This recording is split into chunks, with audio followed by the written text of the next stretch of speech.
Assalamualaikum warahmatullahi wabarakatuh. Selamat pagi. Perkenalkan, saya Fadil Wina Ramadhani. Pada kesempatan hari ini, saya akan menyampaikan hasil dari review buku saya tentang chapter North American Logistics. Pertama, ada latar belakang di mana globalisasi mendorong sektor transportasi dan rantai pasokan untuk beradaptasi dengan melakukan pertimbangan fungsional dan operasional, terutama pada kasus Amerika Utara terhadap skala geografis dan cakupannya kegiatan produksi, distribusi, dan konsumsi. Karakteristik dalam operasional distribusi barang harus disesuaikan dengan daerah yang menjadi alur dari proses logistik yang ada. Karakteristik daerah dimulai dari fisiografi, dasar hingga peraturan dari kerangka kerja sehingga memiliki pengaruh penting terhadap manajemen rantai pasok yang akan berlangsung. Terdapat 4 atribut fundamental yang mencirikan logistik di Amerika Utara. Yang pertama ada two major commercial orientation, yang kedua ada three maritime front service by a system multimodal gateways, yang ketiga ada long distance inland freight distribution service by rail corridor controlled by large private rail operator. Yang keempat ada sistem prone to economic of scale in distribution because of the geographical extent and relative homogeneity of the market. North American Gateway atau bisa dibilang sebagai gerbang dari Amerika Utara. Yaitu pada mulanya munculnya Cina di pasar manufaktur global memiliki dampak yang sangat besar dalam hal volume dan harga berbagai macam produk barang. Cina juga menerapkan orientasi ekspor strategi dalam penurunan nilai mata uang, terutama karena yuan disimpan dan terdevaluasi dibandingkan dengan mata uang lainnya, terutama pada mata uang Amerika Serikat, yaitu US dollar. Sebagai contoh, jika yuan sengaja diturunkan nilainya hampir 50% dibandingkan dengan USD antara tahun 1993 dan 2003. Selama periode tersebut, industri di Cina sebagian besar fokus pada kisaran nilai tambah yang lebih rendah di mana proses manufaktur memiliki biaya tenaga kerja yang lebih rendah juga. Resesi yang sedang berlangsung menciptakan tekanan untuk menjaga nilai yuan agar tetap teratur atau seimbang dan dapat mempertahankan keunggulan kompetitif untuk ekspor bahkan jika biasanya devaluasi USD harus berlanjut dalam ketidakseimbangan dan akumulasi hutang. Hal tersebut dapat menjelaskan mengapa proses integrasi di Amerika Utara, yaitu penggunaan Meksiko sebagai basis dari manufaktur dengan biaya rendah, dan sebagian besar dilewati dalam beberapa dekade terakhir. Rantai pasok di Amerika Utara dipengaruhi juga oleh tren yang akan menekankan pada North American Free Trade Area yang biasa disebut dengan NAFTA sebagai struktur keunggulan komparatif. Trade Gateways dapat dilihat sebagai titik lintas semi-obligatori yang menghubungkan distribusi kargo global, regional, dan lokal. Gerbang perdagangan datang dalam 3 kategori utama yang terkait dengan mode masuknya kendaraan, yaitu ada dari darat, laut, maupun udara. Secara khusus gerbang laut dan udara sudah cukup stabil, di mana hal tersebut menyiratkan bahwa dominasi gerbang seperti Los Angeles atau New York belum banyak dicoba. Gerbang darat telah mengalami perubahan paling signifikan dikarenakan NAFTA membantu dalam merekturisasi arus komersial di Amerika Utara. Permasalahan dari American Logistik yaitu ada pada daerah pantai barat yang merupakan daerah yang sangat terbuka dan merupakan daerah yang memiliki ketidakseimbangan baik dalam konsentrasi maupun dari arus lalu lintasnya. Lalu lintas yang masuk pada daerah pantai barat menyumbang sekitar 80% dari semua lalu lintas yang ditangani oleh pelabuhan dengan rasio 3:1.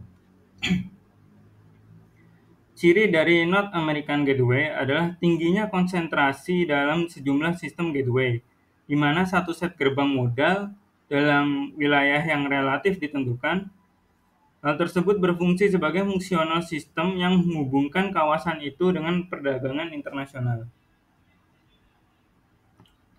Sistem pelabuhan di Amerika Utara menggambarkan lalu lintas dengan konsentrasi kontainer di sejumlah pelabuhan dan klaster yang terbatas. Bagian kontainer ditangani oleh 5 pelabuhan terbesar tetapi tidak berubah selama 20 tahun terakhir pada kisaran 55%, di mana keuntungan kumulatif penanaman modal dan fasilitas penanganan peti kemas dan akses ke pedalaman. Inbound logistik atau biasa yang dikenal dengan logistik dalam negeri. Karakteristik penting dari logistik di Amerika Utara adalah ketidakseimbangan lalu lintas, di mana hal tersebut merupakan cermin dari neraca perdagangan negatif yang telah bertahan di Amerika sejak tahun 1990. Pengecer di Amerika Utara menyumbang sebagian besar peti kemas impor dan melibatkan barang konsumsi jadi yang terkait pada pusat distribusi angkutan darat. Perlu untuk diketahui bahwa 60% dari semua surplus perdagangan China dengan Amerika Serikat adalah hasil dari perusahaan Amerika Serikat yang beroperasi di China dan mengimpor output mereka di Amerika Serikat. Fungsi penting dalam logistik di Amerika dibagi menjadi dua. Yang pertama ada transloading, yang kedua ada reposisi. Pada transloading melibatkan transfer dari satu unit beban ke unit beban lainnya, yang bisa menjadi tugas yang kompleks jika unit beban sangat berbeda. Lalu, reposisi melibatkan penyediaan kontainer yang tersedia untuk aktivitas ekspor setelah fungsi impornya dipenuhi. Dalam pendukung pemindahan peti kemas, terdapat 6 hal yang harus diketahui, yaitu yang pertama ada kesesuaian berat, kedua ada ukuran palet, ketiga ada biaya waktu berlabuh, keempat ada konsolidasi, kelima ada ketersediaan peralatannya, lalu keenam ada manajemen rantai pasoknya. North American Corridors and Inland Freight Distribution, atau biasa yang dikenal dengan koridor Amerika Utara dalam distribusi kargo. Setiap operator memiliki fasilitasnya sendiri dan dengan demikian memiliki fasilitas sendiri di sepanjang pasar dapat mengandalkan segmen pasar tersebut. Seringkali dalam pengaturan bilateral, trilateral, atau bahkan segi empat dibuat antar operator kereta api dan perusahaan pelayaran untuk meningkatkan antar moda pada gerbang utama atau pada titik interlining antar jaringan utamanya. Sistem pada terminal antar moda operasional Amerika Utara menangani lalu lintas kontainer on flat car dan trailer on flat car, yaitu menyumbang sekitar 206 fasilitas yang mencakup pedalaman utama dari pasar yang ditentukan. Sebagian besar mayoritas terminal antar moda yang dapat diakses dengan truk hanya sekitar 20 fasilitas rel dermaga yang memungkinkan kontainer dipindah secara langsung dari pelabuhan ke pedalaman.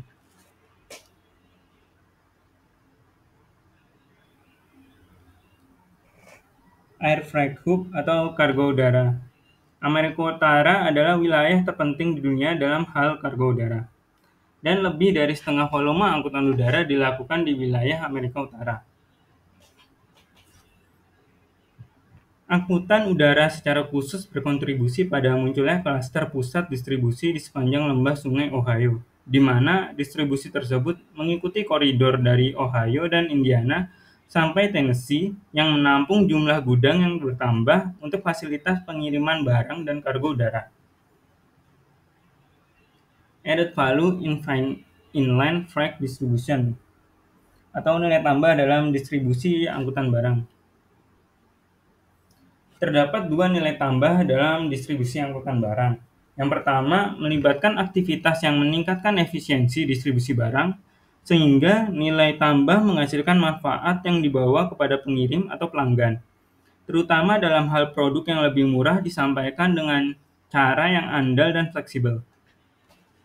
Yang kedua adalah mengekstraksi bentuk sewa dari arus yang ada, terutama melalui jalan tol dan pajak.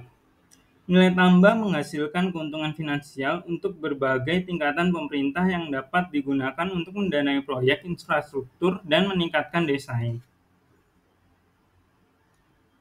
Foreign Trade Zone atau disingkat sebagai FTZ.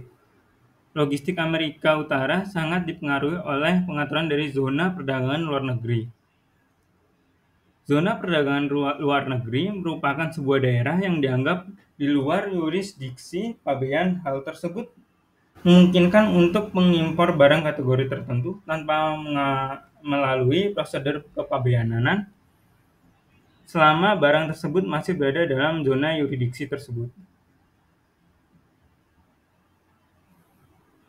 Keuntungan dari perdagangan luar negeri adalah dari segi regulasi dan keuangannya. Corporate Logistics and its role in North American Freight Transportation Case, atau kasus logistik perusahaan dan perannya dalam transportasi.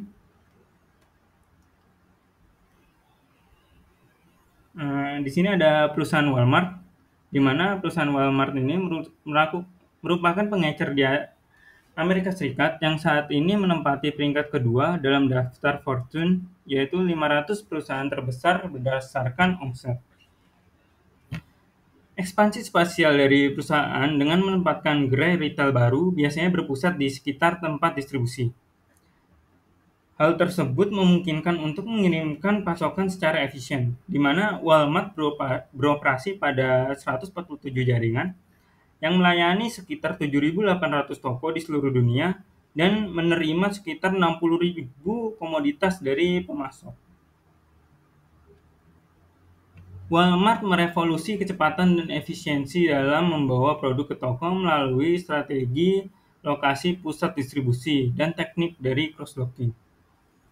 Semua toko Walmart biasanya terletak dalam jarak 1 hari, yaitu dari distribusi pusat, dan perusahaan bekerja sama dengan pemasok untuk merampingkan pengiriman barangnya. Kebijakan tersebut terdiri dari pertukaran data elektronik yang memungkinkan manajemen untuk melacak dari seluruh aliran data yang ada. Sistem satelit yang disediakan kontrol operasi kendaraan, dan yang terakhir adalah identifikasi radiofrekuensi teknologi yang seharusnya meningkatkan kontrol melalui inventasi peningkatan arus informasi yang tepat waktu. Kesimpulan, logistik dan distribusi pengiriman barang pada wilayah Amerika Utara beradaptasi dengan perubahan makroekonomi yang terkait dengan globalisasi, yaitu pembagian produksi secara akut. Sistem transportasi yang efisien telah membuat mode produksi modern dengan skala besar dan berorientasi pada jaringan. Fakta bahwa logistik Amerika Utara merupakan masalah lintas yurisdiksi yang melibatkan 2 dimensi utama. Yang pertama adalah konteks komersial yang dibentuk oleh kekuatan yang jauh di luar kendali dan sampai batas tertentu dengan pemahaman yurisdiksi politik manapun. Yang kedua adalah transportasi barang dan logistik. Sebagian besar industri swasta dan alokasi aset hasil dari mencari keuntungan dan strategi yang memaksimalkan efisiensi. Sekian presentasi dari saya. Bila ada salah kata mohon maaf. Terima kasih untuk perhatiannya.